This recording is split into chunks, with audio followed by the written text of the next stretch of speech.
اگر تو چاہتا ہے کہ دن کی طرح روشن ہو جائے تو اپنی ہستی کو اپنے دوست کے سامنے جلا ڈال۔ شمع بننے کے دعوے سے پروانہ بن جانا زیادہ باعث افتخار ہے۔ وسوسوں کے روئی کان سے باہر نکال تاکہ تیرے کانوں میں آسمانی آوازیں آنے لگیں۔ شہوت کے سانپ کو ابتدا ہی میں مار ڈالو ورنہ تیرا یہ سانپ کسی دن اژدہا بن جائے گا۔ جس کے افعال شیطان اور درندوں جیسے ہوتے ہیں، کریم لوگوں کے متعلق اس کو بدگمانی ہوتی ہے۔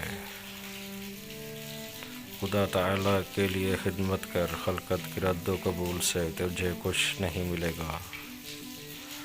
جب تو کوئی غم دیکھے تو استغفار کر، غم خالق کے حکم سے آتا ہے، تو اپنے کام میں لگا رہے۔